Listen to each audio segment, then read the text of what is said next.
আমি নবীজি আমার হুসাইনের শাহাদাতের সময় আমি নবী আমার হুসাইনের শাহাদাতের সময় আমি নবী তার পাশে ছিলাম। একসাথে জোরে বলবেন কি ইয়া রাসূলুল্লাহ।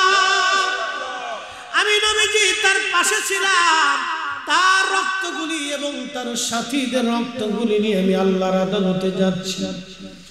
ইবনে আব্বাস রে মক্কায় খবর দাও আমার হুসাইন কারবালায় শহীদ হয়ে গেছে। এ সজ গম্বদ ওয়ালি मंजूर दुआ करूना जब वक्त नजर आए आका दीदार अता करूना दीदार अता करूना। मैं कब्र अंधेरी में घबराऊंगा जब तन्हा में कब्र अंधेरी में घबराऊंगा जब तन्हा इमदाद मेरी करने जाना रसूल अल्लाह इमदाद मेरी करनी आ जाना रसूल अल्लाह। रोशन मेरी तुरबत को लिल्लाह जरा करना जब वक्त नजर आए आका दीदार अता करना दीदार अता करना।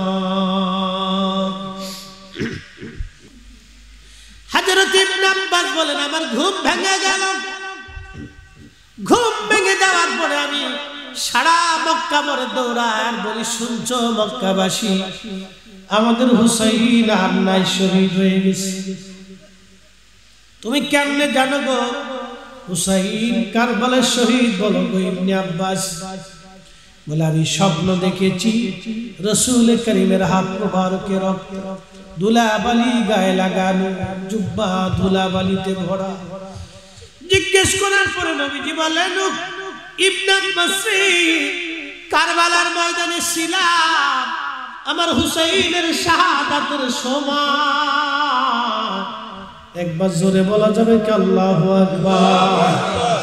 এই হাদিস ইমাম ইবনে কাসির আল বিদায়ার মধ্যে লিখেছেন এবং লিখেছেন হাযা হাদিসুন সহিহুল ইসনাদ। হাদিসের সনদ বিরাট বড় মজবুত এবং শক্ত এবং একেবারে বিশুদ্ধ। বিশুদ্ধ কথা থেকে জানতে পারলাম উম্মতের কঠিন মুহূর্তে ইন্তেকালের সময় আমার নবী রাহমাতুল লিল আলামিন আসতে পারে। কথা কন না কেন? ঠিক কি না? উম্মতের কবরে রাসূল আসতে পারে। উম্মতের কবরে রাসূল আসতে পারে। নেককার মানুষ যখন মারা যায় তখন অনেক নেককার ওলিরা রূহানি সুরতে এসে ওই নেক বান্দার জানাজায় উপস্থিত হয়ে জানাজা মকবুল করায়। একসাথে বলবেন না মারহাবা। কবরের ভিতরে তার সওয়াল জবাব যদি সহজ হয় আল্লাহর নবী রাহমাতুল লিল আলামিন কঠিন সময় আশিকদের কবরে আসতে পারে। একসাথে বলবেন না আল্লাহু আকবার।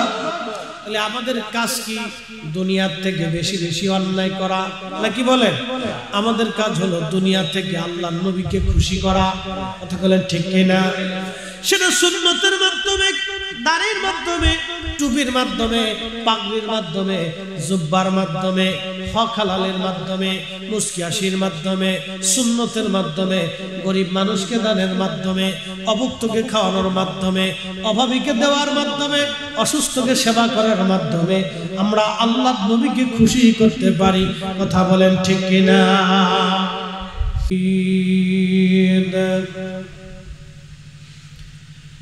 يا أيها الذين آمنوا لا تلهكم أموالكم ولا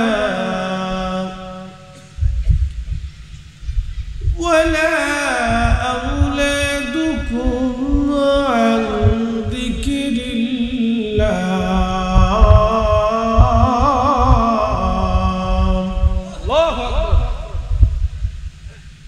ومن يفعل ذلك فأولئك هم الخاسرون.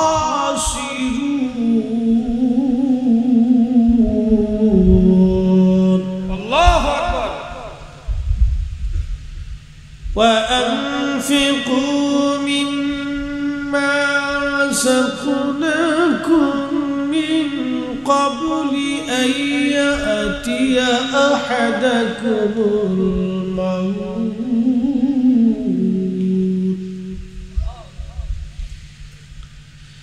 فيقول رب لولا أخرتني إلى أجل قريب.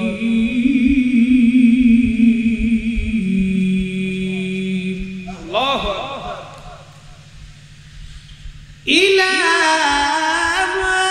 أجل قريب فأصدق وأكن من الصالحين.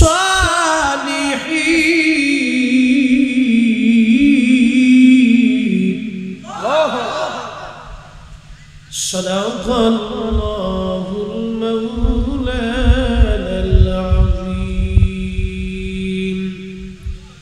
وصدق رسوله النبي الحبيب الكريم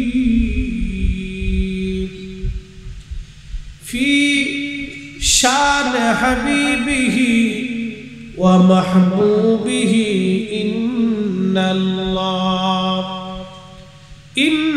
الله وملائكته يصلون على النبي يا أيها الذين آمنوا صلوا عليه وسلموا تسليما. اللهم صل على سيدنا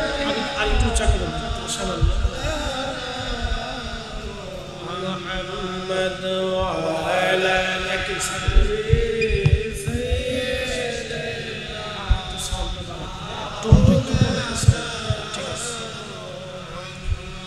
নবীর সেজার দিল ভাই এ ভুবনে কাঁদে না, রোজ হাসরে ভাই জানতারা নবীজির দেখা পাবে না। আল্লাহুম্মা সাল্লি আলা সাইয়্যিদিনা মাশাআল্লাহ আল্লাহু ওয়া আলা আলি সাইয়্যিদিনা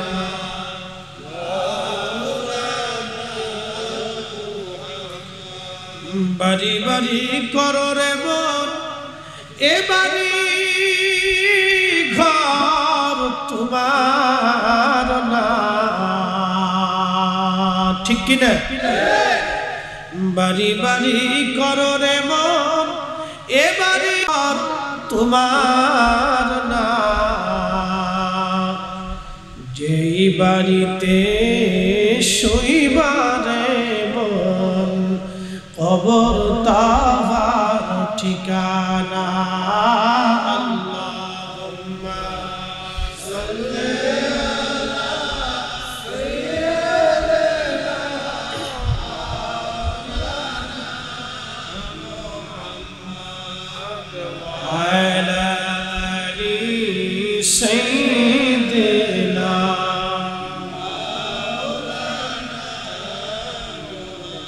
একটু জবান খুলে জিকির করি লা ইলাহা ইল্লাল্লাহ, জোরে লা ইলাহা ইল্লাল্লাহ, লা ইলাহা ইল্লাল্লাহ, হাসবি রাব্বি জাল্লাল্লাহ, মা ফি কলবি গায়রুল্লাহ, নূর মুহাম্মদ সাল্লাল্লাহ, লা ইলাহা ইল্লাল্লাহ, লা ইলাহা ইল্লাল্লাহ, লা ইলাহা ইল্লাল্লাহ, লা ইলাহা ইল্লাল্লাহ, লা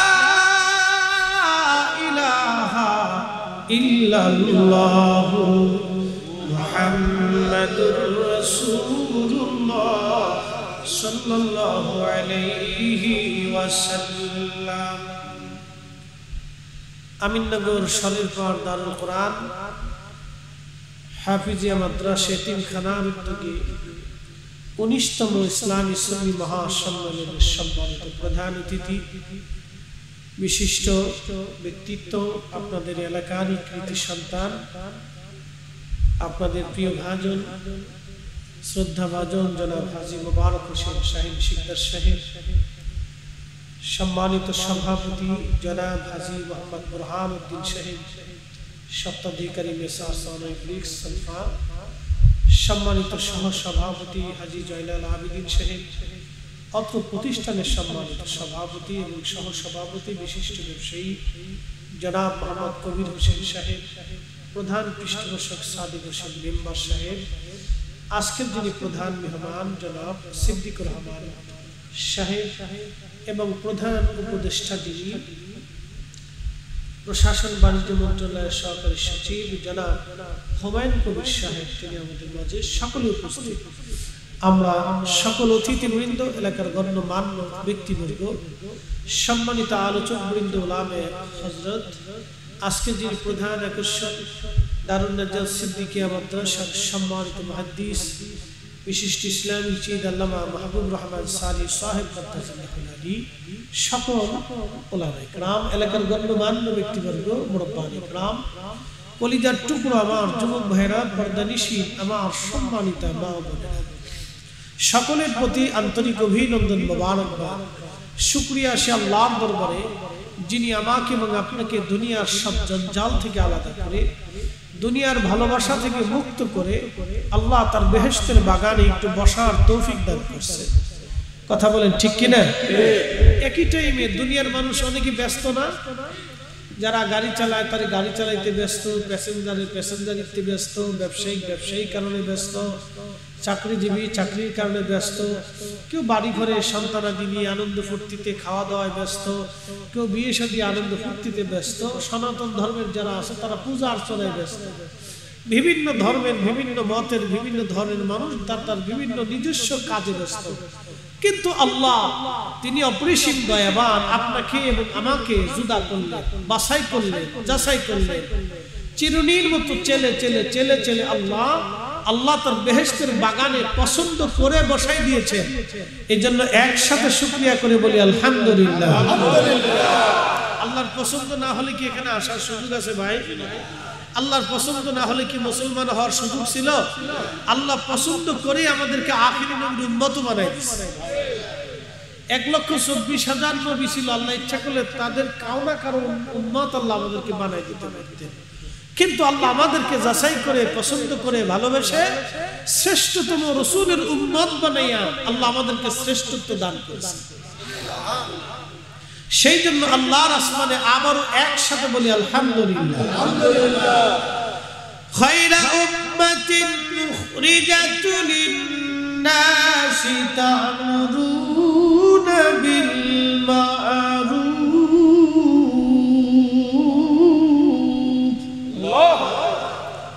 আল্লাহ এই আয়াতে বলতেছেন কুনতু খায়রা উম্মাহ, তোমরা तमाम সৃষ্টির সমস্ত জাতি সত্তার ভিতরে শ্রেষ্ঠ জাতি। আমরা কি কথা বলতে হবে? আমরা কি শ্রেষ্ঠ? কেন শ্রেষ্ঠ? আমরা আখিরি নবীর উম্মত, শ্রেষ্ঠ নবীর উম্মত, এই জন্য আল্লাহ আমাদেরকে শ্রেষ্ঠত্ব দিয়েছে, ঠিক কিনা? যদি মুসা আলাইহিস সালামের উম্মত হতাম তাহলে এই শ্রেষ্ঠত্ব আমাদের নসিবে হতো না।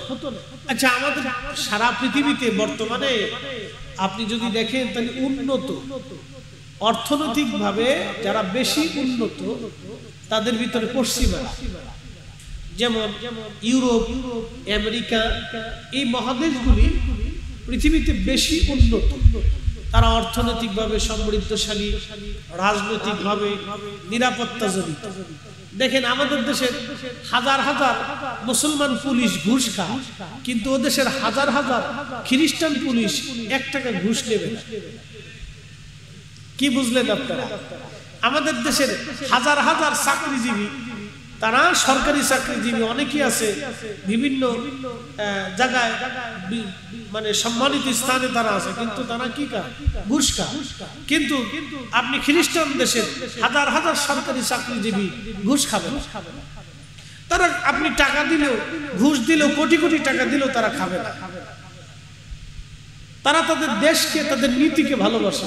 অথচ আমরা মুসলমান হইয়া আমরা ইসলামের নীতিকে ভালোবাসতে পারি নাই। কথা বলেন ঠিক কিনা? কিন্তু তারপর আল্লাহ আমাদেরকে শ্রেষ্ঠত্ব দিয়েছে। একসাথে বলবেন আল্লাহু আকবার। কি দিয়েছে?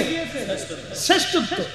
এখন আমাদের বাংলাদেশ থেকে ইউরোপে যাওয়ার জন্য ছেলেরা পাগল, টাকা জমা দিয়ে 30 লক্ষ, 25 লক্ষ, 20 লক্ষ টাকা খরচা করে সবাই ইউরোপে যেতে। কারণ কি?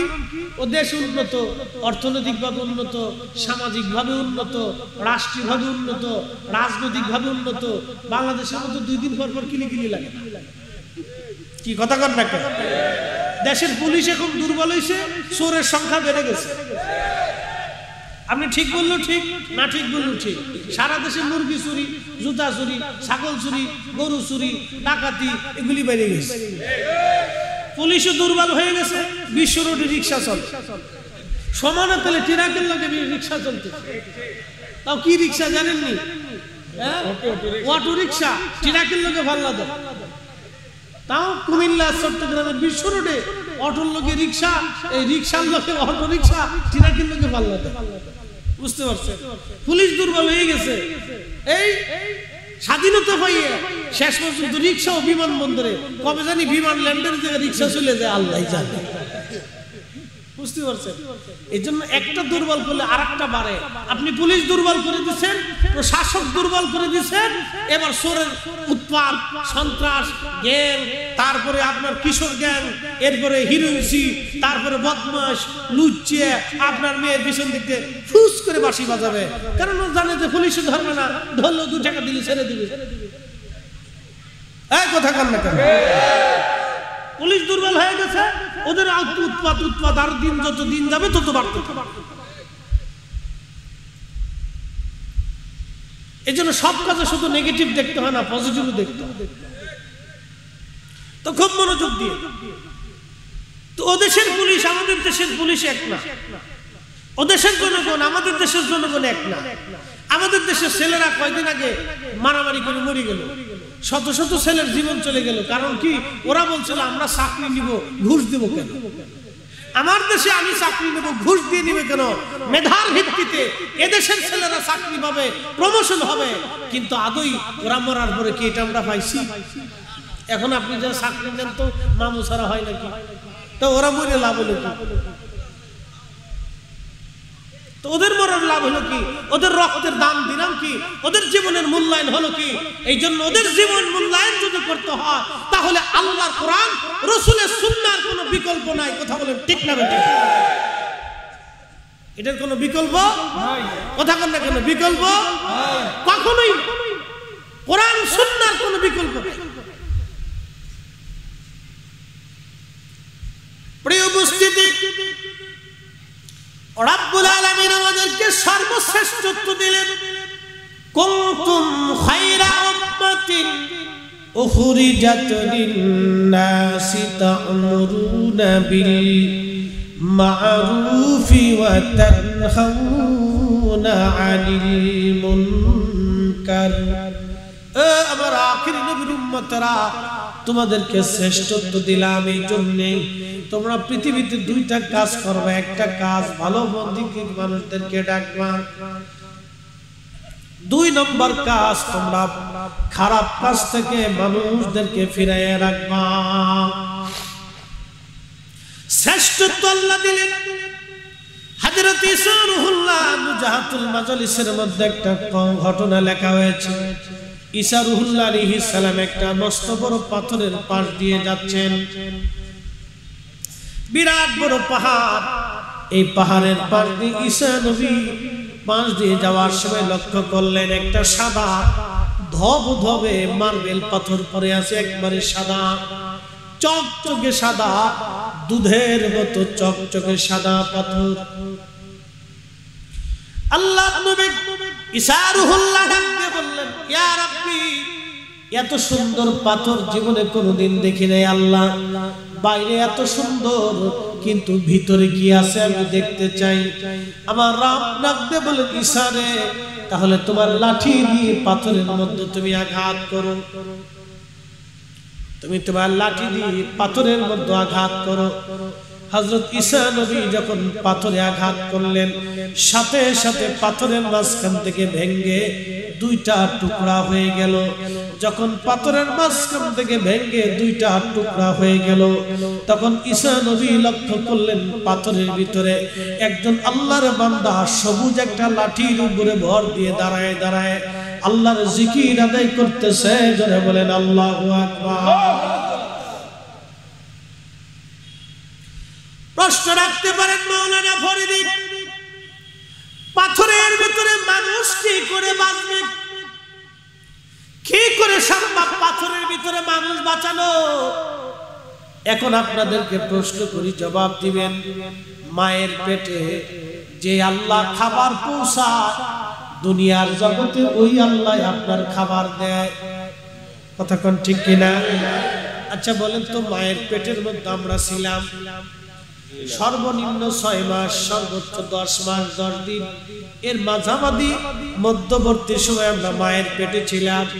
আল্লাহ রাব্বুল আলামিন এমন একটা ব্যবস্থা করলেন, মায়ের নারীর মাধ্যমে আল্লাহ আমার ভিতরে খাবার পৌঁছাইলেন, পানি পৌঁছাইলেন, পুষ্টি পৌঁছাইলেন। মা ফল খাইলে বাচ্চার ফল খাওয়া হয়ে যায়, মা লেবু খাইলে বাচ্চারও লেবু খাওয়া হয়ে যায়, মা রুটি খাইলে বাচ্চারও রুটি খাওয়া হয়ে যায়, মা খেজুর খাইলে বাচ্চারও খেজুর খাওয়া হয়ে যায়, মা সুস্থ থাকলে বাচ্চাটারও সুস্থ থাকা হয়ে যায়, মা সুস্থ থাকলে বাচ্চাটাও সুস্থ হয়, মা পুষ্টিগুণ সম্পন্ন হলে বাচ্চা পুষ্টিগুণ সম্পন্ন হয়। এই জন্য ডাক্তার বলতো মেয়েরা অন্তঃসত্ত্বা হলে ভালো ভালো খাবার খেতে হয়, পুষ্টিগুণ সমৃদ্ধ খাবারগুলি খেতে হয়। আর আল্লাহর নবী 1450 বছর আগে ডাক্তারি শাস্ত্র দিয়া, আমার নবী চিকিৎসা দিয়া, গাইনি বিশেষজ্ঞ হইয়া নারী জাতিদেরকে বলে দিলেন, হে নারী জাতিরা, তোমাদের গর্ভবতী মেয়েদেরকে খেজুর খাওয়াও, কারণ খেজুরের ভিতরে সর্ব পুষ্টিগুণ থাকে। খেজুর খাইলে তোমাদের নারীরা শক্তিশালী হবে এবং পেটের বাচ্চাটাও শক্তিশালী হবে। একবার জোরে বলা যাবে কি মারহাবা? কি খাইতে কইছে? আমরা দেশের বিডি রাখে ফুচকা, কি কথা কর না কেন? শটপটি নাম দিছি, বিসমিল্লাহ শটপটি হাউস। ওরে সারা দেশের শটপটি আর ফুচকার যে কি মার্কেট রে ভাই, বাপরে বাপ, ওরে বেঁচে থাকতে পারে যা জিজ্ঞেস করুন ব্যবসা কেমন? সারা দেশে লাল বাতি বাজলেও আমাকে তো বাতি নেই, আমাকে বাতি সবসময় জ্বলেই থাকে। সারা দেশে লাল বাতি ছিল, ওদের বাতি নাই, ওদের বাতি জ্বলতেই থাকে। খুব মনোযোগ দিয়ে আল্লাহর নবী 1450 বছর আগে একজন অন্তঃসত্ত্বা নারী কি খাবে, তার বাচ্চাটা কেমন হবে, কি খাইলে বাচ্চা সুন্দর হবে, আল্লাহর নবী তাও বলে দিয়ে গেলেন। তোমরা খেজুর খাও। কেন খেজুর খাবেন এটাও বলে দিলেন। আদম সফিউল্লাহরে আল্লাহ মাটি দিয়ে বানিয়েছিলেন। কোরআন বলতেছে, আবাদা খালকাল ইনসানি মিন তিন, আমি মানব জাতির সৃষ্টির সূচনা করেছি মাটি থেকে। এই মাটি হাজরাতে আদম শফিউল্লাহ আলাইহিস সালাতু ওয়াস সালাম এই মাটি আনার জন্য আজরাইল চলে গেলেন। আজরাইল আলাইহিস সালাম পৃথিবীর বিভিন্ন জায়গা থেকে মাটিগুলি নিলেন।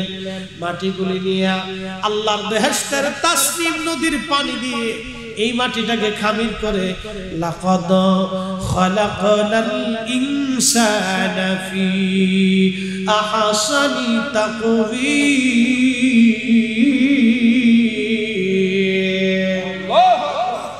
আল্লাহ সুন্দর চমৎকার সৌন্দর্য দিয়ে আমার রব মানুষ জাতি বানাইলেন।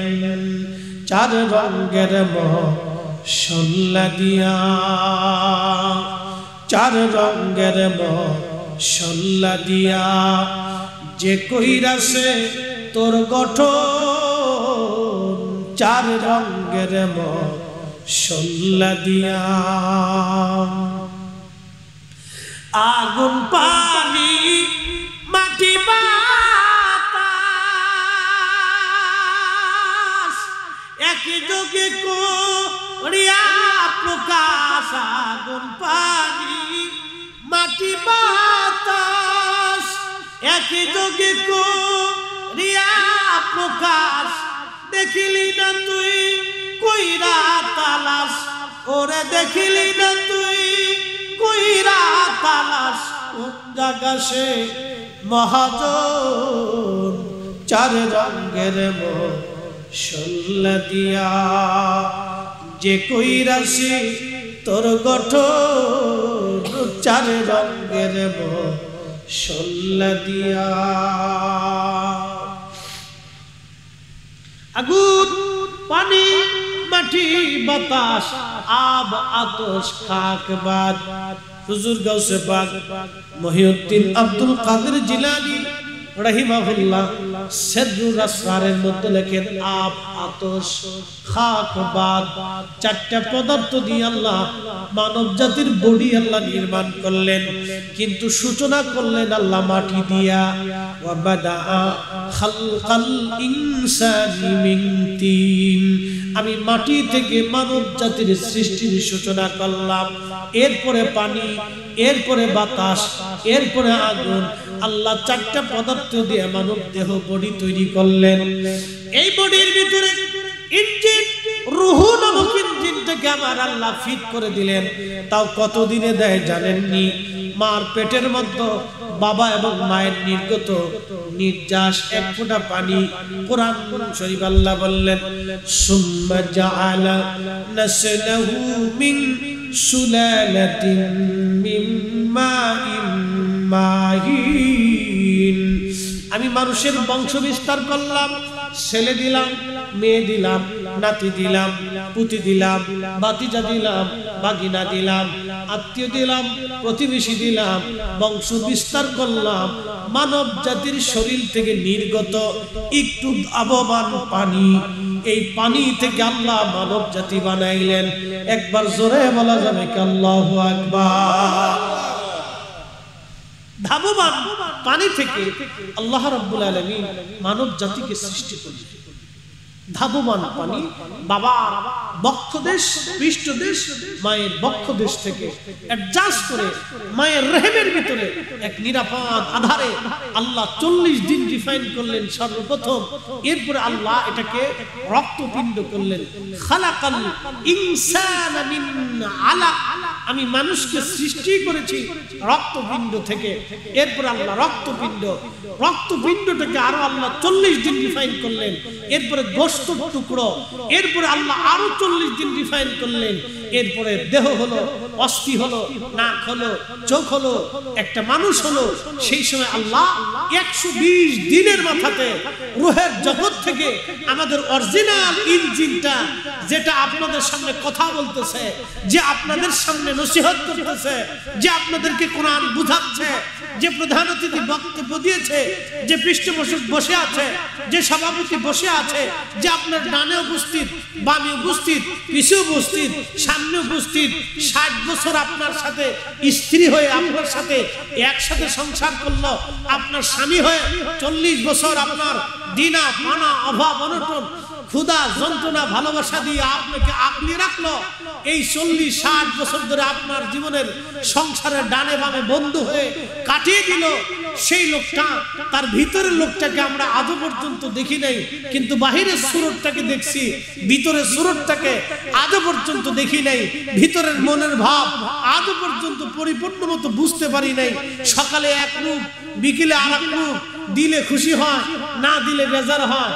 আপনি দিবেন যতদিন, ততদিন আপনি ভালো, দিতে পারবেন না, আপনার মতো খারাপ আর দুনিয়াতে কেউ নাই। ঠিক, আসতে বললো ঠিক, জোরে বললো ঠিক, না বললেই ঠিক। কারণ হলো আপনাদেরকে বলে দিয়ে যায়, যতদিন দিবেন, ছেলে খুশি মেয়ে খুশি, দিতে পারবেন না, বৃদ্ধ হয়ে যাবেন, লাঠি হাতে নিবেন, অসুস্থ হবেন, ক্যান্সারে পড়ে যাবেন, আলসারে পড়ে যাবেন, এই আপনার কি বলে পক্ষঘাতে পড়ে যাবেন। ছেলে বলবে মরে না কেন, বেটার বউ বলে ঘ্যান ঘ্যান ভালো লাগে না, আর সংসারের লোকজন বলে জঞ্জাল চলে গেলেই ভালো, এটা বেশি দিন টিকে না। বিভিন্ন জনের কাছে দোয়া চায়, হুজুর একটু দোয়া করেন, আব্বার অবস্থা ভালো না, হয় আল্লাহ নিয়ে যাক, না হলে সুস্থ করে দিক। অসুস্থটাকে আর কেউ পছন্দ করে না। কি কথা কর না কেন, ঠিক কিনা? জীবনের বাস্তবতা এটাই। অতএব যাকে খুশি করলে আখিরাতে মুক্তি হবে, তাকে খুশি করে দেওয়াটাই বুদ্ধিমানের কাজ। যাকে খুশি করলে আখিরাতে মুক্ত হবে, তাকে খুশি করে। 120 দিনের মাথায় আল্লাহ আমার ইঞ্জিনটা ভিতরে ফিট করে দিল। একসাথে বলবেন আল্লাহু আকবার। মায়ের পেটের ভিতরে পানি কে দিল? জোরে বলতে হবে, কে দিল? খাবার কে দিল? অক্সিজেন কে দিল? পুষ্টি কে দিল? আমার সুরত কার ইচ্ছা? ফি আই সূরাতিন মা শাআ রাক্কাবাক। রব্বুল আলামিন বললেন, আমি রব আমার ইচ্ছা অনুযায়ী তোমাকে সুরত দিলাম, তোমাকে সুরত দিয়েছি আমি আমার ইচ্ছা অনুযায়ী। আল্লাহ সুরত দিলেন ইচ্ছা অনুযায়ী, সৃষ্টি করলেন আল্লাহর ইচ্ছা অনুযায়ী। আহা, 120 দিনের মাথায় রূহ নামক ইঞ্জিনটা আল্লাহ ফুঁকায় দিলেন। এখন প্রশ্ন করি, জবাব দিবেন। যে রব্বুল আলামিন মায়ের পেটে থাকতে আমার আপনার খাবার দিতে পারলো, দুনিয়ায় থাকতে সে আল্লাহ খাবার দেয় কি দেয় না? তারপরেও আমরা সুদ খাই, ঘুষ খাই। এক কথা কান ধরে বলে, অন্যের জমি মেরে খায়, অন্যের জিনিস খাইয়ে খায়। শুধু এই চিন্তা, বিদেশে যে নেয় দালাল, ও টাকা মারতে বললেই খুশি। বাংলাদেশের সবচেয়ে বেশি ঋণী হলো বিদেশে যারা নেয়, এই দালাল গোষ্ঠী। ওর টাকা নেবে 100 জনের কাছ থেকে, বিদেশ পাঠাবে 50 জন, বাকি 50 জনের টাকা দিতে দিতে 50 বছর শেষ করে। এদিন দিবে, কালকে দিবে, পরের দিন দিবে, এই একটু দেয়, আর একটু দেয় না, আরেকটু দেয়, আরেকটু দেয় না। ওর তো পুরো সিটার আমি পৃথিবীতে দেখি, এত বড় সিটার আমি দুনিয়াতে দেখি। আন্তর্জাতিক মানে সিটার, কারে কই সিটার? আর যদি দুর্বল মানুষ পায়, তত তার টাকা দেওয়ার নামই নেই, ও চেহারাই দেখা দেয়। কি কথা কর না কেন? ও ভাবতেছে যে আমি এই টাকা নিয়ে বুঝি বেহেশতে চলে যাব। ওরে সূরা। আচ্ছা, আমার দিকে তাকান 1 মিনিট, দুটো প্রশ্ন করি আজকে। আপনার সামনে শুয়োরের গোশত সুন্দর করে কালাবোনা করে, ওই আপনার সন্ধু হোটেলের কালাবোনা, সন্ধু হোটেল, কুমিল্লার সন্ধু হোটেলের মতো কালাবোনা করে শুয়োরের গোশত আইনে দস্তরখানা বিছাই দিয়ে আপনার খাবার দিল, বলেন হালাল না হারাম? আপনি ওযু করে খাইতে বসলেন, হালাল না হারাম? ওই শুয়োরের গোশত আপনি একবারে বিসমিল্লাহ বলে খাওয়া শুরু করলেন, হালাল না হারাম? খাওয়া শেষে আলহামদুলিল্লাহ বললেন, হালাল না হারাম? এই বুঝে যান। কারণ কি? শুয়োরের গোশত, শুয়োরের গোশত দস্তরখানা বিছাইয়া বিসমিল্লাহ বলিয়া ওযু করিয়া জামনে আপনি মেশাক করিয়া যত পরিষ্কার হয়ে খান, শুয়োরের গোশত যেমন হারাম, অন্যের টাকা মাইরে দিয়া ওই টাকার গরুর গোশত কিনা যাই নামাজ বিছাইয়া টুপি মাথায় দিয়া জুব্বা গায়ে দিয়া ওযু করিয়া মেশাক করিয়া বিসমিল্লাহ বলিয়া ওইভাবে খাওয়া হারাম। কথা বলে বলেন ঠিক না? কোনো তফাৎ কথা কন না, কোনো তফাৎ, কোনো তফাৎ। এ কিরকম কথা ক্লিয়ার না? ভেজাল আছে। হ্যাঁ, এই জন্য আপনি দস্তরখানা থাকবে না থাক, কিন্তু হালাল খাইতে হবে। কি কথা কন না কেন? দস্তরখানা থাকুক বা না থাকুক, খাবার কি হতে হবে? হালাল হতে হবে। আপনার মাথায় টুপি থাকুক না থাকুক, খাবার হালাল খেতে হবে। আপনি বিসমিল্লাহ যদি ভুলে যান, তারপরেও যদি খাবার হালাল হয়ে যায়, তাও মুসলমান আগে পরে আল্লাহর নাম ভুলে হলেও নিয়ে নেয় যে আল্লাহ তুমি ভালো খাওয়াইছো। কি কথা ঠিক কিনা? এই জন্য খাবার হালাল হইতো, রুটি রুটি হালাল হতো। কাবা ঘর করে যদি কাঁদতেন তাও দোয়া কবুল হবে না যদি হালাল খাবার না হয়। আপনাদের বুঝতে কি কোনো কষ্ট হচ্ছে? তাহলে পিছের ভাইরা একসাথে বলেন তো আল্লাহু আকবার। বন্ধুগণ আমার, এই যে রব্বুল আলামিন আমাকে আপনাকে পৃথিবীতে পাঠাইলেন সুন্দর অবয়ব দিয়ে মানুষ বানাইয়া, যে আল্লাহ মায়ের পেটের মধ্যে মানুষ বাঁচাইতে পারে, সে আল্লাহ পাথরের ভিতরেও মানুষ বাঁচাইতে পারে। কথা বলেন ঠিক কিনা?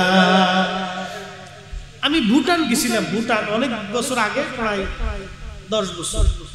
আমার স্টুডেন্ট লাইফ শেষ, আমি শেষ করছি এই সময় ইন্ডিয়াতে মাহফিল। আমি ফাজিল থেকে ওয়াজ করি। তো ইন্ডিয়ার জলপাইগুড়ি জেলা আছে, লালমনিরহাট, পাটগ্রাম, হাতিবান্ধা, এই সীমান্ত দিয়ে আমরা ঢুকে মাহফিলে গেলাম। জলপাইগুড়ি, তারপরে কুচবিহার, শিলিগুড়ি, এই অঞ্চলে বেশ অনেকগুলি মাহফিল আমি করলাম। তো জলপাইগুড়ি জেলার জয়গা একটা এলাকা আছে, এই জয়গা মাহফিল করেই ভুটানের সীমান্ত। তো তখনকার সময় ভারতীয় পাসপোর্ট, ভারতীয় ভিসার মাধ্যম দিয়ে ভুটানে ঢোকা যায়, একটা নিয়ম ছিল। তোরা বললো হুজুর ভুটানে চলেন, আপনাকে নিয়ে ঘুরে এসে। তা আমি ভুটানে চিন্তা করলাম ঠিক আছে চলেন যাই, সুন্দর দেশ, পাহাড়ি দেশ। তো ভুটানে যাওয়ার জন্য ওরা কি সিল সাপ্পর, পাসপোর্ট টাসপোর্ট যা যা করার ওরা করলো। তো আমাকে নিয়ে চলে ভুটানের বৌদ্ধ মন্দির দেখাইলো, জাতীয় মন্দির, তারপরে পাহাড়ের বিভিন্ন দর্শনীয় স্থান, এই বিভিন্ন জায়গায় ঘুরে ঘুরে দেখাইতে দেখাইতে আমাকে একটা পাহাড়ের উঁচুতে নিয়ে গেল। হাঁটতে হাঁটতে হাঁটতে হাঁটতে 2-3 ঘন্টা হাঁটতে হাঁটতে যান শেষ। তো নিয়ে যাওয়ার পরে আমি বললাম এত কষ্ট করে পাহাড়ের উপরে কেন আছে? কে হুজুর কালা পাথর দেখানোর জন্য। কালা পাথর? ওরা বলে কালা পাথর। পাথরটা আসলেই কালা, কুসকুসে কালা, ফুটবলের মতো গোল, কিন্তু বিরাট আকৃতির একটা পাথর, গোল, একবারে পাহাড়ের পাশে একভাবে আল্লাহ রাব্বুল আলামিন সেট করে রাখছে। আমি পাথরের চারপাশে ঘুরতেছি, ঘুরে ঘুরে দেখতেছি। তাই বললাম যে শুধুই কি কালা পাথর দেখানোর জন্য আসছেন? বলে হুজুর না, পাথরের উপর ভালো করে লক্ষ্য করে দেখেন, পাথরের ভিতরে আল্লাহ একটা গাছ বানায় রাখছে। একসাথে বলবেন আল্লাহু আকবার। পাথরের ভিতরে গাছ। আমি দেখে আশ্চর্য হয়ে আমি বললাম আয় রব্বে করিম, পাথরের ভিতরে গাছ। তখন আমি তাদেরকে এই হাদিসের ওয়াজ শোনাইলাম যে ঈসা রুহুল্লাহ আলাইহিস সালাম তিনি দেখতেছে পাথরের ভিতরে একজন আল্লাহর বান্দা আল্লাহর জিকির করতেছে। সুবহানাল্লাহ। হযরত ঈসা নবী জিজ্ঞেস করলেন, ও হে আল্লাহর বান্দা, কতদিন তুমি ধরে পাথরের মধ্যে আল্লাহ জিকির করো? বলে 400 বছর ধরে আল্লাহ জিকির করি। বলে 400 বছর ধরে আল্লাহর জিকির করো তুমি পাথরের মধ্যে খাও কি? বলে পাথরের মধ্যে দেখো আমার আল্লাহ একটা আঙ্গুর গাছ লাগায় রাখছে, এই আঙ্গুর খেয়ে আমি 500-400 বছর ধরে পাথরে বেঁচে আছি এবং আল্লাহর ইবাদত করেই যাচ্ছি, একটা সেকেন্ডের জন্য আল্লাহর ইবাদত বাদ দেই নাই। একবার জোরে বলা যাবে কি মারহাবা? কত বছর? আজকে হিসাব দিয়ে দিতেছি। এই বস বস বস, কত বছর? 400 বছর। একসাথে বলুন কত বছর? 400 বছরের কোনো গুনাহ নাই। 400 বছরের কোনো গুনাহ, 400 বছরের দুনিয়ার রাজনীতি নাই, জঞ্জাল, স্ত্রী পুত্র পরিজন। কিকে প্রশ্ন করে বলেন রব্বি 400 বছর যেই বান্দা নিষ্কলঙ্ক ভাবে শুধু তোমারই ইবাদত করলো, এর সেই তো দামি বান্দা কি পৃথিবীতে আছে? আল্লাহ ডাকতে বলেন হ্যাঁ ঈসা, এর চেয়ে তো দামি বান্দা আমি পৃথিবীতে পাঠাবো। বলে রাব্বি তারা কারা? বলে তারা আমার আখিরি নবীর উম্মত। এই যে সুবহানাল্লাহ না করেন বুঝবো সে কিপটে। একসাথে বলেন, একসাথে বলেন আল্লাহু আকবার। কারা? আমরা। জোরে বলেন কারা? মসজিদে জুতা চুরির জন্য, সুদ খাওয়ার জন্য, হারাম খাওয়ার জন্য, মাথায় বাড়ি দেওয়ার জন্য, মারামারি করার জন্য, এই মানুষের মুরগি চুরি করার জন্য, গরু চুরির জন্য, ডাকাতি করার জন্য, সিটারি করার জন্য, বাটপারি করার জন্য না, এইগুলোর জন্য আল্লাহ আমাদেরকে শ্রেষ্ঠত্ব দেন নাই, নবীর আদর্শ মানার জন্য শ্রেষ্ঠত্ব দিয়েছে। কথা বলেন ঠিক কিনা? তো হযরতে ঈসা রুহুল্লাহ আলাইহিস সালাতু ওয়াস সালাম বললেন, আল্লাহ 400 বছর ধরে বান্দা বিরামহীন ভাবে নিষ্কলঙ্ক ভাবে ইবাদত করতেছে, তার চেয়ে তো দামি হবে কি কারণে? কারণ কি? আল্লাহ ডাক দিয়ে বলে, ঈসা কারণ তোমাকে বুঝাই, আমার আখির নবীর উম্মতের ভিতরে এমন কিছু কিছু ফজিলত আমি আল্লাহ দিয়ে দেব, এমন কিছু রাত হবে, দিন হবে, এমন কিছু ফজিলত হবে যে এই বান্দার 400 বছরের ইবাদতের চাইতেও সেই ইবাদতগুলি এক মুহূর্তেও দামি হয়ে যাবে। জোরে বলেন মারহাবা। এখন আপনি প্রশ্ন করতে পারেন, ফরিদী হুজুর সেটা কেমন? আমি আপনাকে এখন দলিল দিয়ে দিচ্ছি। আগামীকাল কি বার? জোরে বলেন শুক্রবার। এটা তো বাংলায় বলছেন, আরবিতে কি? জুমা। আরবিতে কি? জুমা। এটার একটা হাদিসে আল্লাহ রাসূল বিশুদ্ধ হাদিসে বলেছেন, সাইয়্যিদুল আইয়াম, দিনের সরদার, শ্রেষ্ঠ দিনের একটা দিন। একসাথে বলবেন না মারহাবা। কালকে কি জুমা পড়া লাগবে না? জোরে বলেন না ইনশাআল্লাহ। ইনশাআল্লাহ। কিন্তু আমাদের দেশে দুই ধরনের মুসল্লি, এক মুসল্লি আগে যায় আর আরেক মুসল্লি সেন্টপেট মাইয়া ভাব বুক লইয়া পিছে পিছে পিছে পিছে কুত্তি কুত্তি যায়। আমাদের ফরিদপুরের ভাষায় মানে কুচাকুতি করতে করতে যায়, খুব দুর্বলতা, ঝিমিতে ঝিমিতে ঝিমিতে যায়। ইমাম সাহেব যখন খুতবা শুরু করবে তখন পিছনে চুপচাপ যে বসে থাকে, কোন রকম মরা মুরগির মতো নামাজ পড়ে, ঠুকুর ঠুকুর ঠুকুর ঠুকুর নামাজ পড়ে ও চিন্তা করে বিরাট বড় বিপদে পড়ে গেছি, ওই বিপদ ছেড়ে দিয়ে মসজিদ থেকে বেরোয় বাকি দোয়া কালাম আর কিছু নেই, মসজিদ থেকে বেরোয় বাড়ি চলে আসছে। এরকম মুসল্লি আছে না? এটা সাপ্তাহিক মুসল্লি, সারা সপ্তাহে মসজিদে যাবে না, শুধু জুমার দিন যাবে। কি কথা কন না? কোন দিন যাবে? শুধু জুমার দিনে মুসল্লি, আর কোনো ওয়াক্তে মুসল্লি নাই। এটা হলো সাপ্তাহিক মুসল্লি, বতরি মুসল্লি। এটা নাম দিছি বতরি মুসল্লি। সামনে আসবে রাজনৈতিক মুসল্লি। বলে হুজুর রাজনৈতিক মুসল্লি কি? নির্বাচন আসার পরে দেখবেন যে জীবনে নামাজ পড়ে নাই কেউ নামাজ পড়তেছে, ফ্যানটেও টিস্যু ব্যবহার করে নাই, মুইতে সেলিব্রেশন স্টার্ট করে সেল লাগাই দিছে, কেউ নামাজে হারাই গেছে। এটার নাম হলো রাজনৈতিক নামাজ। কি কথা কর না কেন? কি নামাজ? রাজনৈতিক নামাজ। এই রাজনৈতিক নামাজের অভাব হবে না, নির্বাচন খালি আসতে দেয়। প্রিয় কুমিল্লার মুসলমান না ব্রাহ্মণবাড়িয়া, মুরাদনগর না, মুরাদনগরবাসী খুব মনোযোগ দিবেন। কালকে জুমার দিন আমি আপনাদেরকে শ্রেষ্ঠত্ব বলে দিয়ে যাই। সুনান তিরমিজিতে জুমার ফজিলত লিখতে যাইয়া আল্লাহর নবীর একখানা হাদিস, বিশুদ্ধ হাদিস ইমাম তিরমিজি লেখেন। আল্লাহর নবী বলেন, উম্মত রে, জুমার দিনে তোমরা যদি জুমার নামাজ আদায় করার জন্য কুরআনে আল্লাহ বলে দিয়েছেন, ইয়া আইয়ুহাল্লাযীনা আমানু ইযা নুদিয়া লিস-সালাতি ইয়াউমিল জুমআ, যখন ইমানদার জুমার নামাজের জন্য আহ্বান করা হয়, আযান দেয়া হয়, তখন তোমরা আর বসে থাকো না। ফাসআউ ইলা যিকরিল্লাহি ওয়া দারুল বাই', তোমরা তোমাদের ব্যবসা বাণিজ্য বাড়িঘর চিন্তা চেতনা যা কিছু আছে সব ছেড়ে দিয়ে তোমরা আল্লাহর জিকির আদায় করার জন্য, আল্লাহর স্মরণ করার জন্য জুমার নামাজে তোমরা মসজিদে এসে চলে এসে যাও। আর দেরি করবে না। এই জন্য জুমার আজান হয়ে গেলে ব্যবসা বাণিজ্য কাজ বাজ যার যা কিছু আছে সব গুটায়া আল্লাহর ঘরের দিকে রওনা করাটা উচিত, নতুবা গুনাহের ভাগীদার হয়ে যাবেন। আল্লাহর নবী আরো বলে দিলেন, জুমার নামাজে তুমি যখন রওনা করবা, গোসল আসল করে পবিত্র হয়ে সুন্দর পোশাক পরে জুমার নামাজ পড়ার জন্য বের হয়ে গেলা। জুমার নামাজ পড়ার জন্য পায়ে হেঁটে হেঁটে হেঁটে হেঁটে তুমি মসজিদ আসবা, ইমাম সাহেবের কাছাকাছি এসে বসবা। ইমাম সাহেবের কাছাকাছি বসার পরে ইমাম সাহেবের খুতবা শুনবা। ধীর স্থিরতার সাথে আদবের সাথে মসজিদের মধ্যে বসে নামাজ আদায় করে তুমি আবার পায়ে হেঁটে হেঁটে হেঁটে হেঁটে বাড়ি চলে যাবা। শুধু এই আদবের সাথে ইখলাসের সাথে আল্লাহর সন্তুষ্টির জন্য তুমি জুমাতে আসলা আর গেলা,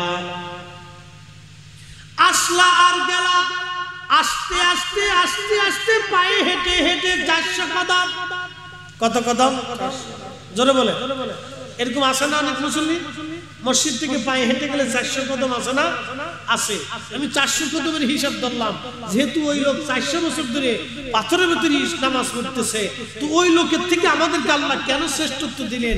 একটা ফজিলত থেকে বুঝে যান, বাকিটা বুঝার দরকার নাই, একটা বুঝে যান।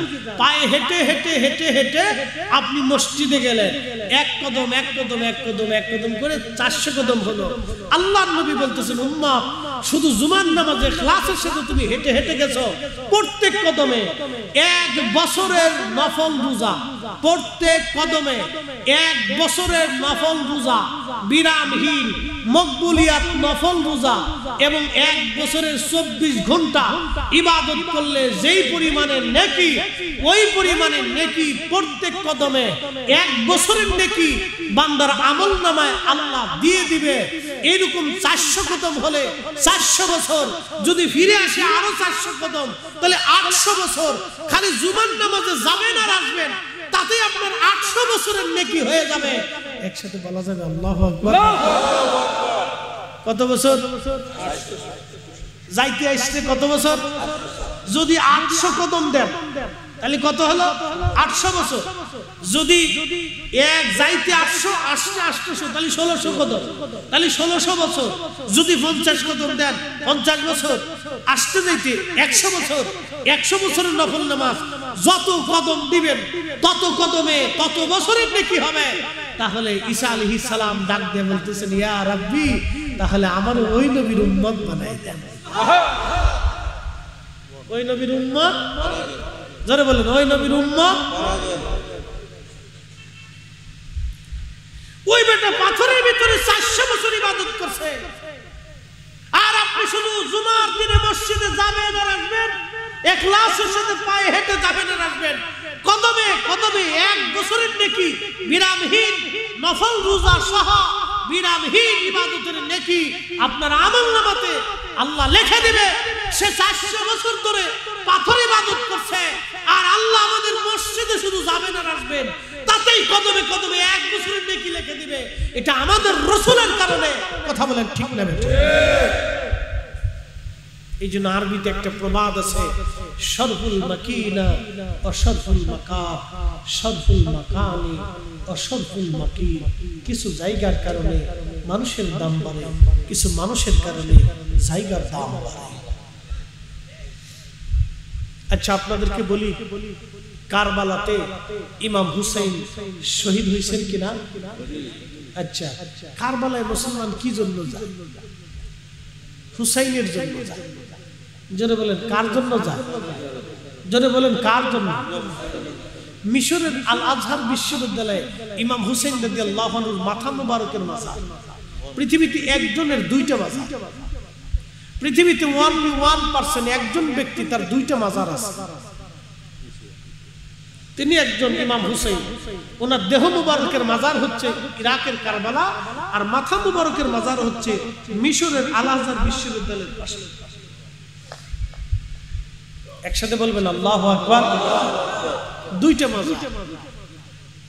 মিশরেও মানুষ যায়, কারবালাতেও মানুষ, 2 জায়গায় জিয়ারত, একসাথে 2 জায়গায় ওনার জিয়ারত চলে। মিশরে ওনার মাথা থাকার কারণে মানুষ মানুষ ওইখানে যায়। কারবালাতে দেহ থাকার কারণে মানুষ ওইখানে যায়। যদি কারবালায় দেহ না থেকে বাংলাদেশে আসতো তাহলে বাংলাদেশে মানুষ আসতো। যদি মাথা মোবারক মিশরে না থেকে আফ্রিকাতে চলে যেত তাহলে পৃথিবীর মানুষ আফ্রিকাতে যেত। একসাথে বলবেন আল্লাহু আকবার। ওনাদের এত দাম কেন? কিসের জন্য ওনাদের এত সম্মান? একটা মাত্র কারণ, ওনারা আল্লাহর নবী রাসূলের বংশে এসেছিলেন, আল্লাহর হাবিবের নসলে ওনারা পৃথিবীতে এসেছিলেন। আর উনি এমন একজন ব্যক্তি যিনি মিথ্যার কাছে মাথা নত করেন নাই। আমরা সামান্য সুদের টাকা হলে মাথা নত করি, ঘুষের টাকায় আমরা মাথা নত করি। নির্বাচন আসবে, 500 টাকা দিলে আমরা 6 জনকে ভোট দিয়ে দেই। কি কথা কন না কেন? 500 টাকার বিনিময়ে 6 জনকে আমরা একসাথে ভোট দিয়ে দেই। কত বড় ডাহা মিথ্যা কথা, কত বড় সিটারি নির্বাচনের সময় আমরা করি। আমরা মুসলমান। আর সেদিন ইমাম হুসাইনকে তিনার ইয়াজিদের সৈন্যরা কোটি কোটি টাকার অফার দিয়েছিল, তারপরেও তিনি আদর্শ জলাঞ্জলি দেন নাই। আল্লাহ রসুলের আদর্শ সুন্নাহকে উনি জিন্দা করে রাখার জন্য কারবালার ময়দানে সপরিবারে তিনি জীবন দিয়েছিলেন। উনি শহীদ হয়েছিলেন কারবালার ময়দানে। কারবালার ময়দানে উনি শহীদ হয়েছিলেন। আহা, কত কঠিন সেই দিন ছিল। আহা, হযরত ইমাম হুসাইন রাদিয়াল্লাহু আনহু তিনি একা একা লড়াই করেছিলেন। উনি যেই সময় শহীদ হয়ে যাবেন তিনি একা যুদ্ধ করতেছিলেন। ইতিহাসের মধ্যে আসছে, তারিখের মধ্যে আসছে 121টা বর্ষার আঘাত, 21টা বর্ষার আঘাত, 33টা তলোয়ারের আঘাত, আর 133টা তীর ওনার পুরা শরীর থেকে ঝাঁঝরা করে দিয়েছিল। তারপরেও তিনি ইয়াজিদের বাহিনীর সামনে মাথা নত করেন নাই। মুসলমান, একটা কথা মনে রাখবেন, আমরাও মিথ্যার কাছে কখনো মাথা নত করব না। হকের উপরে বেঁচে থাকাই ইমাম হুসাইনের চেতনা। কথা বলেন ঠিক কিনা? আমরা হুসাইনি সৈনিক, হকের উপরে বেঁচে থাকা হুসাইনি চেতনা। মিথ্যার কাছে মাথা নত না করা, জালিমের কাছে মাথা নত না করা, হুসাইনি চেতনা, হুসাইনি চেতনা। মনোযোগ দিবেন। আহলে বাইতে রাসূলকে শহীদ করার জন্য কারবালাতে নিয়ে যাওয়া হলো। ওনার বুকের মধ্যে চড়ে বসছে সীমার, গলার মধ্যে তলোয়ার চেপে ধরেছে। হযরত ইমাম হুসাইন ডাক দিয়ে বলেন, সীমার রে, একটু সুযোগ কি আমারে দিবা?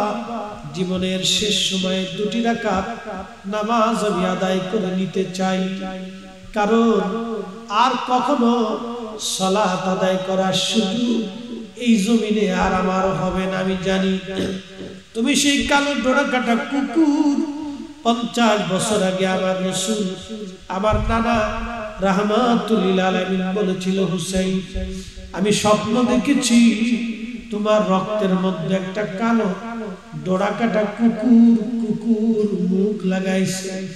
এক জাহান্নামী কুকুর তোমার রক্তের মধ্যে মুখ লাগাইছে রে হুসাইন। সীমার রে, আমি তোকে চিনেছি, আমাকে একটু সময় দিবি, 2টি রাকাত নামাজ আমি আদায় করব। কোরআনে আমার রব বলতেছেন, ইয়া আইয়ুহাল্লাযীনা আমানুস্তাঈনু বিস-সাবরি ওয়াস-সালাত। ও ঈমানদার, তোমরা আমি আল্লাহর সাহায্য নাও। 2 পদ্ধতিতে সাহায্য নিবা। 1 নম্বর পদ্ধতি হলো সালাত, 2 নম্বর পদ্ধতির নাম সবর। সবর শব্দের অর্থ হলো ধৈর্য। ধৈর্যের মাধ্যমে তুমি আল্লাহর সাহায্য নাও। 2 নম্বর পদ্ধতি হলো সালাত, নামাজের মাধ্যমে তুমি আল্লাহর সাহায্য নাও। হযরত ইমাম হুসাইন কুরআন শরীফের একেবারে বাস্তব আমল যদি আপনি দেখতে চান, ওনার জীবনীর ভিতরে আপনি পাবেন। ঠিক ওই সময় তিনি নামাজের মধ্যে দাঁড়ায় গেলেন, শরীর থেকে রক্ত ঝরতেছিল, নামাজ পড়তে লাগলেন। 133টা তীর, 21টা বর্ষার আঘাত, 33টা তলোয়ারের ক্ষত ছিল দেহের মধ্যে, রক্ত ঝরতেছিল ওনার শরীর মোবারক থেকে। ঠিক তখনও তিনি নামাজ পড়তেছিলেন। নামাজ শেষ হয়ে গেল, সীমান ওনার দেহ মুবারক থেকে মাথা আলাদা করে ফেলল। আহা, শহীদ হলেন একজন বীর সেনানী, বীর যোদ্ধা, যিনি আহলে বাইতে রাসূল। শহীদ হয়ে যাওয়ার পরে ওরা ক্ষান্ত হয় নাই, ওনার পবিত্র মাথা মোবারক বর্ষার আগায় বিধাইয়া ওরা আনন্দ মিছিল করতে লাগলো। দেহ মোবারক ওরা কারবালাতে নিয়ে আসছে, ধুলাবালির মধ্যে সরাইয়া দেহ মোবারক থেকে ওরা জুব্বা খুলে ফেললো, মাথা কাটা, শুধু দেহ মোবারক ধুলাবালির মধ্যে ফেলাইয়া দেহ মোবারক থেকে জুব্বা মোবারক খুলে নিয়ে ওরা 70টা ঘোড়াকে সিরিয়াল করলো। 70 জন সোয়ারি চড়িয়া ঘোড়ার উপর দিয়ে তারা ওই সোয়ারি তারা চালায় দিল। আহলে বাইতে রাসূল, আহা সুলতানে কারবালা ইমাম হুসাইন রাদিয়াল্লাহু আনহু দেহ মোবারকের উপর দিয়ে ঘোড়া দাবাইতে লাগলো। ঘোড়ার পায়ের আঘাতে আঘাতে আঘাতে আঘাতে দেহ মুবারকের ভিতর থেকে গোশত চামড়াগুলি খসে খসে পড়ে যাচ্ছিল। আপনারা জানেন ঘোড়ার পায়ের নিচে খুর থাকে, এই খুরগুলি সাধারণত লোহা দিয়ে বানানো হয়। এই লোহার আঘাতে হযরতে আহলে বাইতে রাসূলের দেহ মুবারক থেকে আহা চামড়া গোশতগুলি খসে খসে পড়তেছিল। হযরত জয়নব তাবুর মধ্যে ছিলেন, দৌড়াইয়া বের হয়ে আসছে, ভাইয়ের লাশের পাশে দাঁড়াইয়া মদিনার দিকে তাকায় কাঁদতেছিলেন। ইয়া মুহাম্মদ, ইয়া মুহাম্মদ, ইয়া রাসূলুল্লাহ, ইয়া মুহাম্মদ, ইয়া মুহাম্মদ। ওগো নানাজান, ওগো রহমতের নবী, ওগো নানাজান, আপনি দেখেন কারবালার পুবলি বাতাস আপনার হুসাইনের দেহ মুবারকের ধুলাবালি ছড়ায়, আপনার উম্মতেরা তার সঙ্গে কেমন আচরণ করে। ঠিক তখনই ইবনে আব্বাস বলেন, আমি কাবা ঘরের সঙ্গে হেলান দিয়ে ঘুমানো ছিলাম, স্বপ্নের মধ্যে দেখি আল্লাহর নবীর হাত মুবারকের মধ্যে রক্ত দেখা যায়, আল্লাহর হাবিবের শরীর মুবারকের ধুলাবালি দেখা যায়, আল্লাহর নবীর চুল মুবারকের মধ্যে এলোমেলো দেখা যায়, জুব্বা মুবারকের ধুলাবালি লেগে আছে, হাত মুবারকে আল্লাহর নবীজির রক্ত মুবারক লেগে আছে। নবীজি কেঁদে কেঁদে দৌড়ায় দৌড়ায় মক্কার দিকে আসে। ইবনে আব্বাস বলেন, ইয়া রাসূলুল্লাহ, জীবনে কোনোদিন এরকম আপনাকে দেখি নাই, আপনি কাঁদেন কেন? আপনার হাতের মধ্যে রক্ত কেন গো নবীজি? গায়ে ধুলাবালি কেন? আল্লাহর নবী ডাক দিয়ে বলেন, ইবনে আব্বাস, মক্কায় খবর দাও আমার হুসাইন আর কারবালায় নাই। আমি নবীজি আমার হুসাইনের শাহাদাতের সময় আমি নবী, আমার হুসাইনের শাহাদাতের সময় আমি নবী তার পাশে ছিলাম। একসাথে জোরে বলবেন কি ইয়া রাসূলুল্লাহ? আমি নবীজি তার পাশে ছিলাম, তার রক্তগুলি এবং তার সাথীদের রক্তগুলি নিয়ে আমি আল্লাহর আদালতে যাচ্ছি। ইবনে আব্বাস রে, মক্কায় খবর দাও আমার হুসাইন কারবালায় শহীদ হয়ে গেছে। এ সব গম্বদ ওয়ালি মঞ্জুর দুআ করুনা, जब वक्त नजर आए आका दीदार अता करना, दीदार अता करना। मैं कब्र अंधेरी में घबराऊंगा जब तन्हा में, कब्र अंधेरी में घबराऊंगा जब तन्हा, इमदाद मेरी करने आ जाना रसूल अल्लाह, इमदाद मेरी करनी आजान रसूल अल्लाह रोशन मेरी तुरबत को लिल्लाह जरा करना जब वक्त नजर आए आका दीदार अता करना दीदार अता करना। हजरत इब्न अब्बास बोलेन আমার ঘুম ভেঙে গেল। ঘুম ভেঙে যাওয়ার পরে আমি সারা মক্কা ভরে দৌড়াই আর বলি শুনছো মক্কাবাসী আমাদের হুসাইন আর নাই শহীদ হয়ে গেছে। তুমি কেমনে জানো গো হুসাইন কারবালার শহীদ? বলো গো ইবনে আব্বাস। বলে আমি স্বপ্ন দেখেছি রাসূল করিমের হাত মোবারকে রক্ত, ধুলাবালি গায়ে লাগানো, জুব্বা ধুলাবালিতে ভরা। জিজ্ঞেস করার পরে নবীজি বলেন ইবনে আব্বাস কারবালার ময়দানে ছিলাম আমার হুসাইনের শাহাদাতের সময়।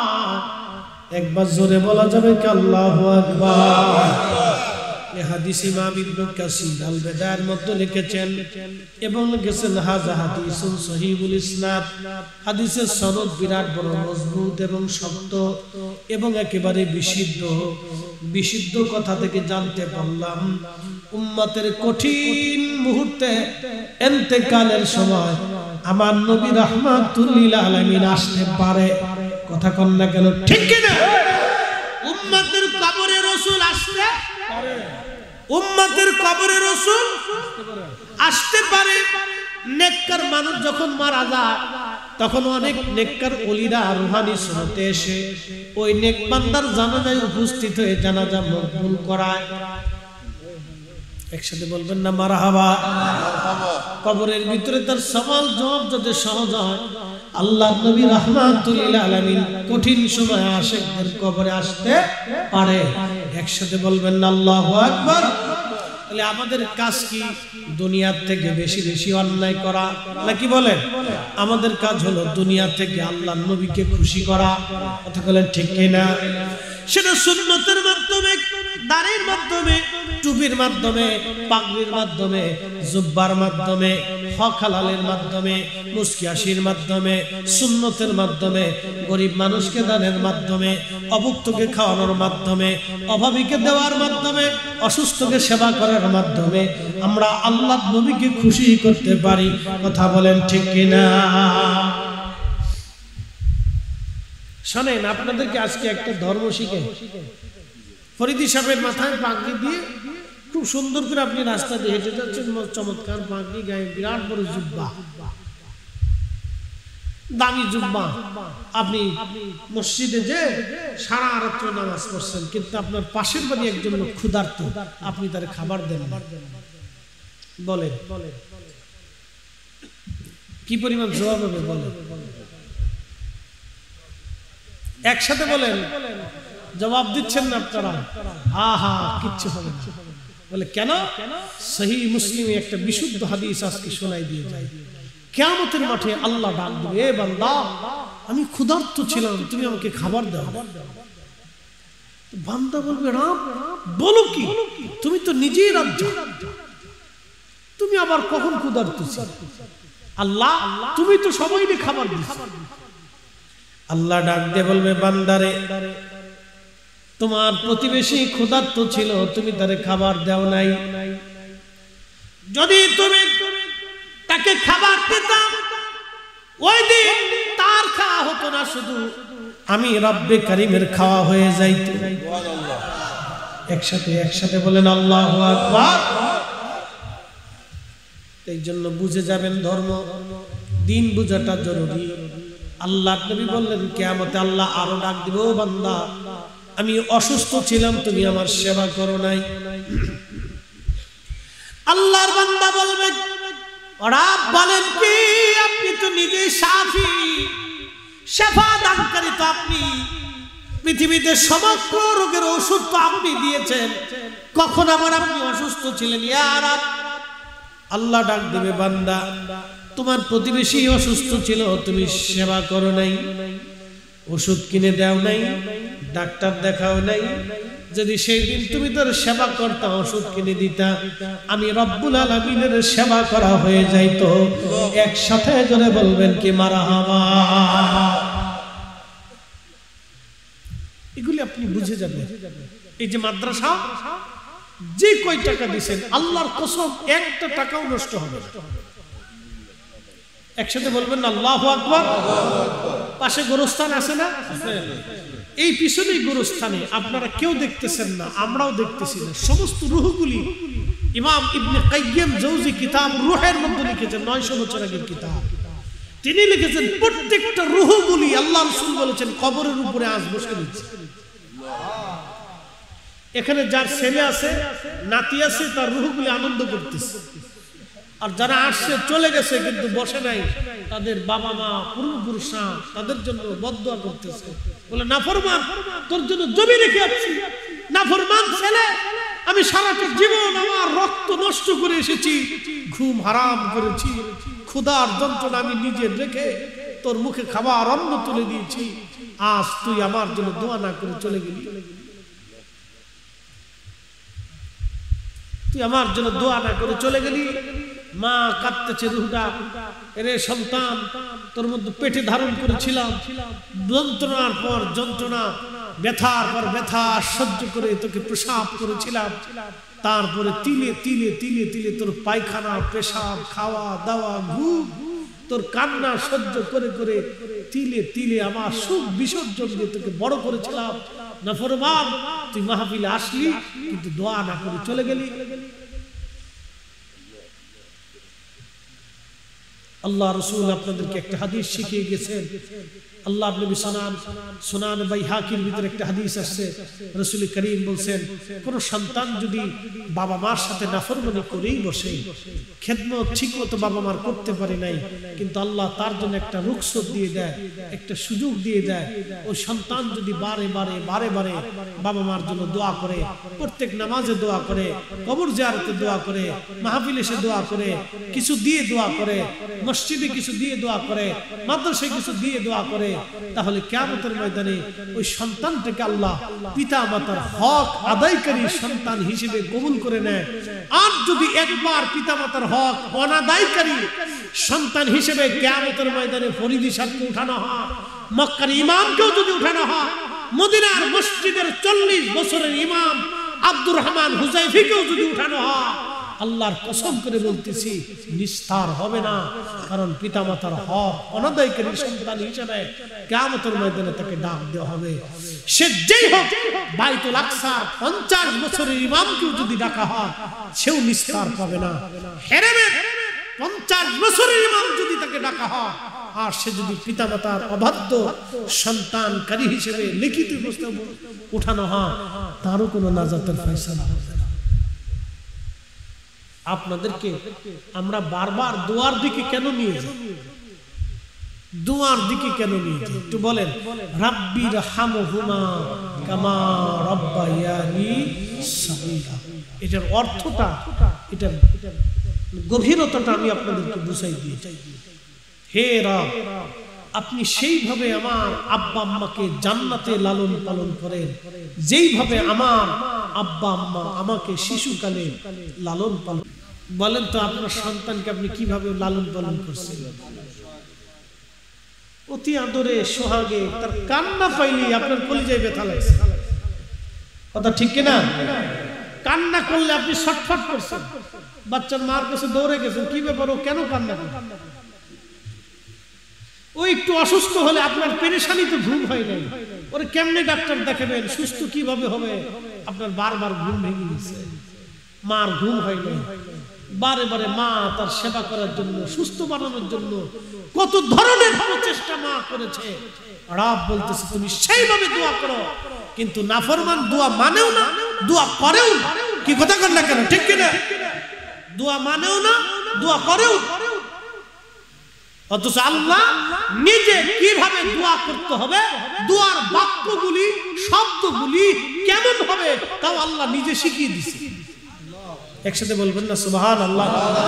দোয়ার বাক্য কেমন হবে তাও আল্লাহ নিজে শিখিয়ে দিয়েছে। প্রিয় উপস্থিতি, এই যে রূহগুলি বিরাট বড় আনন্দিত হয়ে আজ কবরের উপরে বসে বসে তারা প্রতীক্ষায় আছে, সন্তান আজ আমার জন্য দোয়া করবে। মাদ্রাসায় আপনি টাকা দিয়েছেন, কেউ মার কথা মনে করে, বাবার কথা মনে করে দিয়েছেন। আল্লাহর কসম করে বলি, একটা টাকা আপনার নষ্ট হয় নাই। বলে কেন? একটা ঘটনা আজ আমি আপনাদেরকে শোনাই। বিশ্ববিখ্যাত একজন বাদশা ছিলেন, তার নাম সুলতান মাহমুদ গজনবী রাহমাতুল্লাহ আলাইহি। সুলতান মাহমুদ গজনবী, উনার অভ্যাস ছিল, আদত ছিল খোলাফায়ে রাশিদিনের মতো। উনি রাতে রাতে ঘুরে ঘুরে ঘুরে ঘুরে দেখতেন প্রজারা কে খায় কে খায় না, কে ঘুমায় কে ঘুমায় না। উনি ঘুরে ঘুরে ঘুরে ঘুরে দেখতেন। একদিন রাত্রি বেলা ওনার একটা মশাল ছিল, একটা চেরাগ ছিল। চেরাগের ডাটি বা চেরাগটা স্বর্ণ দিয়ে বানানো ছিল। ওই মশালের হাতল স্বর্ণ দিয়ে বানানো, বড় চমৎকার। উনি রাজপ্রাসাদ থেকে, ওনার নিজের বেডরুম থেকে ওই মশালটা হাতে করে নিয়ে উনি বাজারের মধ্যে প্রবেশ করলেন। বাজারের মধ্যে ঢুকার পরে তিনি লক্ষ্য করলেন একজন দোকানদারের ছোট্ট একটা চেরাগ প্রদীপ মিটু মিটু করে জ্বলতেছে। ওই চেরাগের পাশে বসে বসে একটা তলবে আলেম কোরআন পড়তেছে। সুলতান মাহমুদ গজনবী যা জিজ্ঞেস করলেন, বেটারে তোমার কি কোনো প্রদীপ নাই? তুমি দোকানের পাশে বসে বসে কেন কিতাব পড়ো? ছেলেটা বলল, হুজুর আমি মাদ্রাসায় পড়ি, কিন্তু আমি গরিব মানুষ, আমি এতিম, আমার বাবাও নাই মাও নাই, আমি এই মাদ্রাসায় পড়ি, কিন্তু চেরাগদানি কেনার মতো কোনো অর্থ করি আমার নাই। আমি ব্যবসায়িকের দোকানের চেরাগের প্রদীপে বসে বসে আমি কিতাব পড়ি। তখন সুলতান মাহমুদ গজনবীর চিন্তা এসে গেল, হায় হায়, আমি স্বর্ণের প্রদীপ হাতে নিয়ে আমি সুলতান মাহমুদ গজনবী রাজপ্রাসাদে ঘুমাই, আমার স্বর্ণের প্রদীপ হয়ে গেল, আমি পথ চলি স্বর্ণের প্রদীপ দিয়া। কিন্তু আল্লাহরে বান্দা, সত্য তলবে আলেম, আজকে প্রদীপ কেনার মতো পয়সা তার হাতে নাই। আল্লাহর নবী যদি কিয়ামতের মাঠে আমাকে জিজ্ঞেস করে, সুলতান মাহমুদ আমার তলবে আলেম চেরাগের আলো পেল না, আর তুমি স্বর্ণের প্রদীপ নিয়ে রাজপ্রাসাদে আলো দেখলা, আলো দিলা, কিন্তু আমার তলবে আলেম বিনা আলোতে অন্যের আলো হাওলাত করে সে কিতাব পড়ছে, জবাব আজকে দিয়ে যাও। কেন আমার তলবে আলেম সেই দিন কষ্ট করেছিল? কারণ কি? তুমি বাদশা কেন খোঁজ নেও নাই? আমি সুলতান মাহমুদ গজনবী রাসূলের সামনে কোন চেহারা নিয়ে কিয়ামতের ময়দানে দাঁড়াবো? একসাথে বলবেন আল্লাহু আকবার। শাসক গোষ্ঠী তো এরকম হওয়ার দরকার, কথা ঠিক কিনা? শাসকরা এইরকম হওয়ার দরকার। আল্লাহ রাসূল বলেছেন, সুলতানু জিল্লুল্লাহি ফিল আরদ, শাসক গোষ্ঠীরা হচ্ছে জমিনে আল্লাহর ছায়া। আল্লাহ যেমন সবাইকে ছায়া দেয়, শাসকরা এরকম সবাইকে ছায়া দেয়। একসাথে বললেন না মারহাবা? শাসকরা আল্লাহ সবাইকে ছায়া দেয় না? সবাই যে আল্লাহ ছায়া দেয়। আচ্ছা, হিন্দু খাবার দেয় কে? একসাথে বলবেন কে দেয়? আচ্ছা, এই খ্রিস্টান খাবার কে দেয়? ইহুদি, বৌদ্ধ, শিখ, নাসারা, অন্য ধর্ম যে ধর্ম মানে না, তাদেরকে কে খাবার দেয়? তাদেরকে যদি আল্লাহ খাবার দেয়, তাহলে শাসকরাও তাদেরকে খাবার দিতে হবে, ঠিক কিনা? শাসকরা তাকে নিরাপত্তা দিতে হবে, শাসকরাও তার সুযোগ সুবিধা দেখতে হবে। সব ধর্মের মতের মানুষ সবাইকে শাসকরা নিরাপত্তা দিবে। এই শুনে নেন, এইজন্য আল্লাহ রাসূল বলছেন উম্মত তোমরা সরো, শাসক গোষ্ঠী হচ্ছে আল্লাহর জমিনে আল্লাহর ছায়া। আল্লাহ যেমন সবাইকে ছায়া দিয়ে রাখে, সবাইকে নিরাপত্তা দেয়, সবাইকে দান করে, সবার সুস্থতা দেয়, আল্লাহ সবাইকে নিরাপত্তা দেয়, আল্লাহ সবার কথাই শুনে। হিন্দু কানলেও হিন্দুর কথা আল্লাহ শুনে। কি কথা কন না কেন? শোনে না? হিন্দুটারও আল্লাহ দেয়, বৌদ্ধরেও আল্লাহ দেয়, খ্রিস্টানরাও আল্লাহ খাওয়া, আমরাও আল্লাহ দেয়। কি কথা কন না কেন? দেয় না? তো শাসকরাও সবাই রে ওইরকম নিরাপত্তা দেয়।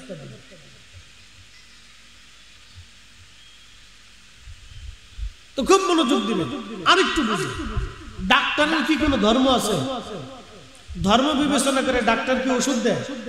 আমি ভারতে ডাক্তার দেখালাম, হিন্দু ভদ্রলোক, সে আমাকে দেখার পরে আমার বডি টডি চেকআপ টেকআপ করার পরে আমাকে প্রেসক্রিপশন করলেন, আমাকে বসে বসে অনেক সময় দিলেন, বললেন আপনারা ধর্মগুরু, ওনাদের ভাষা, তা আপনাদেরকে মানুষ ভালো মন্দ খাওয়া, কিন্তু বেশি বেশি খেতে হবে, যেটা লবণ কম আছে সেটা খান, যেটা তেল কম আছে সেটা বেশি বেশি খান। আমি বললাম এটার তো সুযোগ নাই, বাঁচতে হলে খাইতে হবে, কিছু করার নাই। রক্তে কোলেস্ট্রল বেশি, বলতেছে যে তেল তেল জিনিস টিনিস কম কম কম কম কম কম করে খান। তো বসে বসে আমাকে প্রেসক্রিপশন দিলেন। আচ্ছা, উনি যদি ধর্মের দৃষ্টিতে আমাকে দেখতেন তাহলে ভাবতেন একটা মুসলমান, একে আমি ভালো চিকিৎসা দিতে পারি না। কিন্তু উনি ধর্ম দেখেন নাই, উনি দেখছেন মানুষ। এক কথা কর না কেন? জোরে বলেন। উনি কি দেখছে? মানুষ। বাংলাদেশের ধর্মীয় ইসলামের কোন মুসলমান ডাক্তারের কাছে যদি হিন্দু যায়, তাহলে বলেন উনি কি হিন্দুকে হিন্দু দেখে চিকিৎসা করা? কি দেখে করা? মানুষ দেখে চিকিৎসা করা। উনি মানুষ দেখে চিকিৎসা করা। এই জন্য ডাক্তার যেরকম চিকিৎসা দেয় মানুষ দেখে, রাষ্ট্র চলবে এরকম মানুষ দেখে। রাষ্ট্রের যিনি প্রধান থাকবে তিনি সব মানুষের নিরাপত্তার ব্যবস্থা করবে, দলে মতে তার বেদলে দলে তার ভিন্ন মতের সবাইকে সে নিরাপত্তা দিবে। কথা বলেন ঠিক না বেঠিক? সবাইকে যে সমান চোখে দেখতে পারবে সে হলো অরিজিনাল সুলতানু জিল্লুল্লাহি ফিল আরদ, সে জমিনের অরিজিনাল শাসক। প্রিয় উপস্থিতি, খুব মনোযোগ দিবেন। সুলতান মাহমুদ গজনবী রাহমাতুল্লাহ আলাইহি, আল্লাহু আকবার, তিনি কেঁদে ফেললেন। ওই স্বর্ণের প্রদীপখানা হাতে দিয়ে বললেন, বেটারে আমি তোমার এই প্রদীপটা দিলাম, আজকে থেকে এই প্রদীপের আলো দিয়ে তুমি কিতাব পড়বা। ছেলেটা খুশি মনে স্বর্ণের প্রদীপ নিয়ে চলে গেল। সুলতান মাহমুদ তিনি প্রাসাদে ফিরে আসলেন। বর্তমান ওই যে আফগানিস্তানের গজনি, কাবুলের গজনি, আফগানিস্তানের রাজধানীর নাম কাবুল, কাবুলের একটা এলাকা নাম আছে গজনি। এই গজনিকে কেন্দ্র করেছিল গজনি সাম্রাজ্য। বিরাট বড় সাম্রাজ্যের অধিপতি ছিলেন সুলতান মাহমুদ গজনবী। আফগানিস্তানের শাসক ছিলেন তিনি। শুধু আফগানিস্তান না, উজবেকিস্তান, তাজিকিস্তান, তুর্কমেনিস্তান, ইরান, পাকিস্তানের বিরাট একটা অংশ মিলে তিনি ছিলেন সাম্রাজ্যের অধিপতি, বিরাট বড় বাদশাহ। আল্লাহু আকবার। এত বড় বাদশাহ রাত্রিবেলা যায় তিনি প্রাসাদে ঘুমিয়ে পড়লেন। স্বপ্ন দেখতেছে রাহমাতুল লিল আলামিন তার ঘরে তশরিফ এনেছে।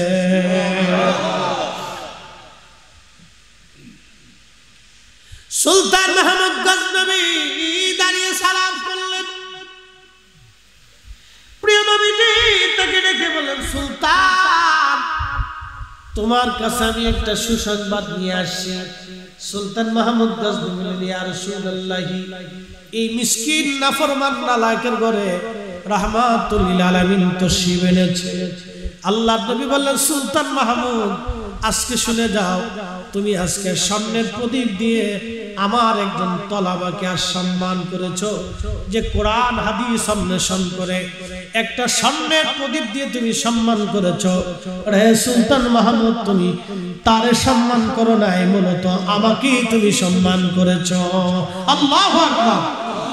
এ সুলতান, তুমি তাকে সম্মান করো নাই, মূলত আমাকেই সম্মান করেছো। সুলতান, আমি রাসূল খুশিতে তোমাকে সুসংবাদ দিতে এসেছি। শোনো, আমি আল্লাহর নবী তোমাকে দোয়া করে গেলাম, দুনিয়াতেও আল্লাহ তোমাকে সম্মানিত করবে, আখিরাতেও আল্লাহ তোমাকে সম্মানিত করবে। একসাথে বলবেন না আল্লাহু আকবার। উনি পৃথিবীর কোন যুদ্ধে হারেন নাই। সুলতান মাহমুদ গজনবী 17 বার যুদ্ধ হয়েছে। উনি এমন একজন জেনারেল ছিলেন, এমন একজন সেনাপতি ছিলেন, একটা বারও উনি হারেন নাই। একসাথে বলবেন না আল্লাহু আকবার। একটা বারও হারেন নাই। প্রত্যেকবার আল্লাহ ওনাকে বিজয় দিয়েছে, শুধু আল্লাহ রাসূলের দোয়ার কারণে, শুধু আল্লাহর হাবিবের দোয়ার কারণে আল্লাহ ওনাকে বিজয় দিয়েছে। বুঝতে পারছেন? এজন্য শাসক গোষ্ঠীরা তারা ওইরকমই ছিল, ওইরকমই ছিল। তারা মানুষদের ন্যায়কে প্রতিষ্ঠিত করছেন। তাহলে বলেন, আজকে যারা মাদ্রাসায় দিচ্ছেন লাভ হয়েছে না লস হয়েছে? হ্যাঁ, আপনার 1 টাকাও নষ্ট হয়। আল্লাহর কসম করে বলি, জীবনের বহু টাকা নষ্ট হতে পারে, জীবনের অনেক টাকা নষ্ট হতে পারে, অনেক টাকা অর্থবিত্ত ধ্বংস হয়ে যেতে পারে, কিন্তু এই মাদ্রাসা দেওয়া 1 টাকাও আপনার নষ্ট হবে না। কোরআনে আল্লাহ কি বলতেছেন এবার এসে কোরআন থেকে বুঝে। আচ্ছা বলেন তো, আমাদেরকে রিজিক কে দিছে? আল্লাহ। ভিখারিকে রিজিক কে দেয়? হ্যাঁ, সে ভিক্ষা করে খায়, কিন্তু তারও রিজিক আল্লাহ দেয়। আমার এই আজকের প্রধান অতিথিবর্গ যারা আছেন, সভাপতি এবং উপদেষ্টা, পৃষ্ঠপোষক, মেহমান যারা আছেন এবং আপনারা যারা আছেন, দেশের ছেলেরা বিদেশে আসে, অর্থ করে পয়সা করে রুটি রুজি করে, কে দেয়? একজনের দেখেন নাম লিখতেও পারে না, সে কোটি কোটি টাকা